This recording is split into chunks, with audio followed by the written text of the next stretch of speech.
Considering the really serious issues facing this country, will waste his franchise and throw away his vote by voting either for me or against me because of my religious affiliation. It is not relevant. I am saying to you that my decisions on every public policy will be my own. As an American, as a Democrat, and as a free man. We stand today on the edge of a new frontier. The frontier of the 1960s. The frontier of unknown opportunities and perils. The frontier of unfilled hopes and unfilled threats. Woodrow Wilson's new freedom promised our nation a new political and economic framework.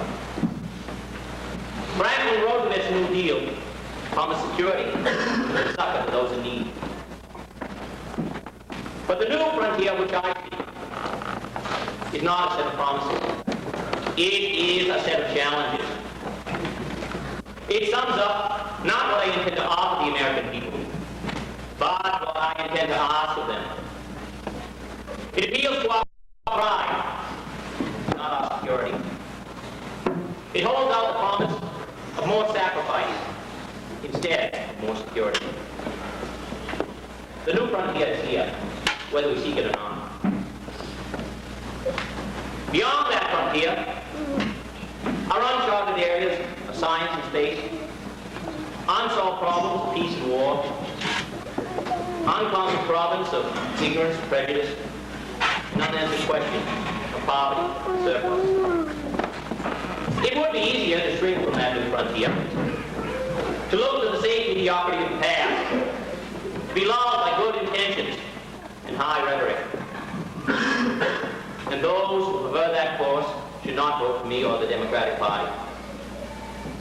But I believe that the times require imagination, and courage, and perseverance. I am asking each of you to be pioneers towards that new frontier. My call is to the young in heart, regardless of age. To the stout in spirit, regardless of party. To all who respond to that scriptural call, be strong and of good courage. Be not afraid, neither be dismayed. For courage, not complacency, is our need today. Leadership, not salesmanship. And the only valid test of leadership is the ability to lead vigorously. I can assure all of you here who have responded to your confidence in me that I will be worthy of your trust. We will carry the fight to the people in the fall, and we will win. I thank you. There's no way to really prepare for the presidency. When I was growing up, there were a few people who might have helped me, but I think mostly it was my mother. You see, my father was around much of the time. My mother was glue. Now, she wasn't as forceful as my father, but she was glue. She was highly devout, very religious. She wasn't interested in politics. She was more interested in things like the Pilgrims, the that sort of thing. She didn't care about public policy. She cared more about seeing toothbrushes lined up in a row. For a long time, I was Joseph Kennedy's son. And then I was Joseph's brother. And then I was Eunice's brother. And then I was Kathleen's brother. Now, someday I hope to be able to stand on my own feet. Now, you asked about school. Well, I started at Choate. I didn't have much drive at Choate. I was a drifter there. I didn't work particularly hard. So when it came to college, I went to Princeton instead of Harvard. Princeton. And what did I do at Princeton? I didn't do much. I didn't read much. It was mostly physical, and then I got jaundice. When I had the jaundice, I had to drop out of school. So the next year I was in Harvard. Now that pleased my father. Now my freshman year at Harvard was mostly sports, football and swimming. And it was during my sophomore year that I began to find myself. Now, I don't know what to attribute it to. No, it wasn't my professors. I think I was just beginning to get a little older. And during my junior year, I spent 6 months abroad in England, which meant that during my senior year, I had to take 6 courses and work hard. I tell you, I had to work like hell. Now, after I graduated from Harvard, I thought of going to Yale for law school. I never did, of course. However, later on in life, I did receive a honorary degree from the Yale Law School, which was quite a thing. I then had the best of both worlds, a Harvard education and a Yale diploma. Now that I was a Yale man, I found myself in some strange company. Here were my fellow Yale men, the same people giving me a hard time all the time. It was Roger Lau of U.S. Steel, and Henry Luce, and William F. Buckley Jr. Strange bedfellows indeed. We never had opinions when I was young. They were mostly monologues by my father. Well, not actually monologues, you know, but we did get involved a little later on. It was mostly about personalities. We never debated on the issues and things. I wasn't really interested in politics at that time. We would discuss people my father had met that day, or people had come over for dinner.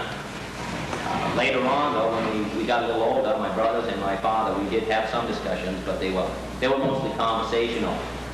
They were never organized. In fact, I think that personalities were more interesting to us than fact.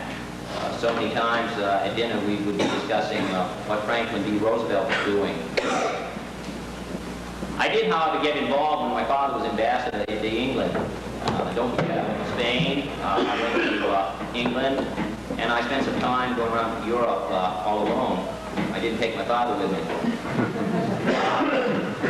Yes, I admit he did make things a little easier, but I went there because I was interested in finding out what was going on. It was during the latter part of the war. My brother Joseph was killed while attacking a B-2 installation, which we later find out was not even operational at the time. Family gathered at Hyannisport. My father came into the room. We were all sitting there. He just looked at us and he said, "I would like every one of you to be very good to your mother." He went upstairs and it was never the same.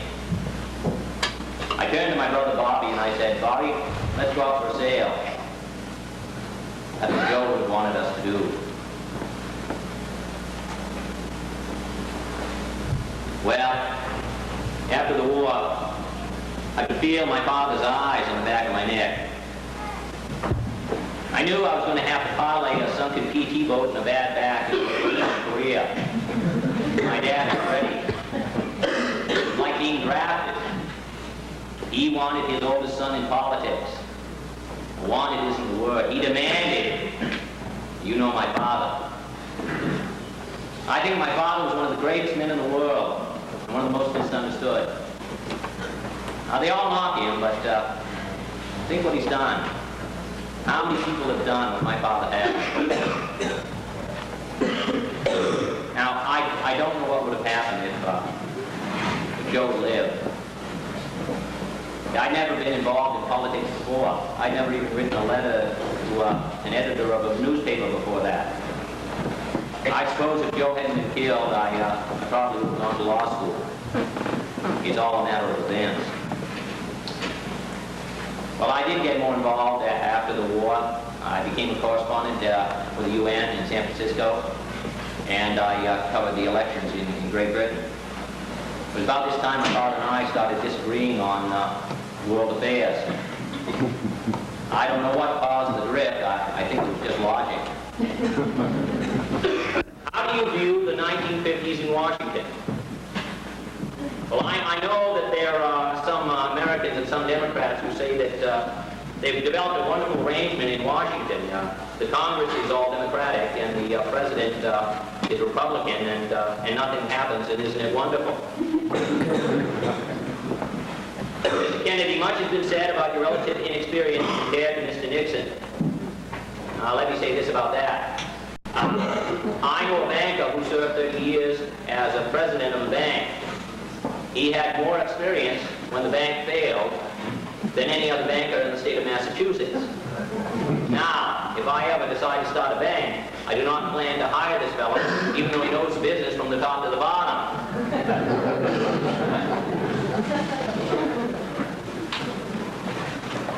Mr. Kennedy, what about the experience of some of your appointees? On the matter of experience, I had announced earlier that if I was successful, I would not consider campaign contributions as a substitute for experience for appointing ambassadors. Ever since I made that statement, I have not received a penny from my father. Is it nepotism offering your brother Bobby the position of Attorney General? Well, I see nothing wrong with giving Robert some legal experience as Attorney General before he goes into the law business. The governor of Michigan has always introduced you as the potentially greatest president in the history of the United States. How do you feel about that? Well, I feel he's exaggerating it by 1 or 2 degrees. I think George Washington was pretty good, and I'd like to say a few words for Thomas Jefferson. Other than that, I accept the compliment. Mr. Kennedy, when does the moratorium end on Mr. Nixon's hospitalization and your ability to attack him? Well, I had said that I was not going to mention him unless I could praise him. I have not mentioned him.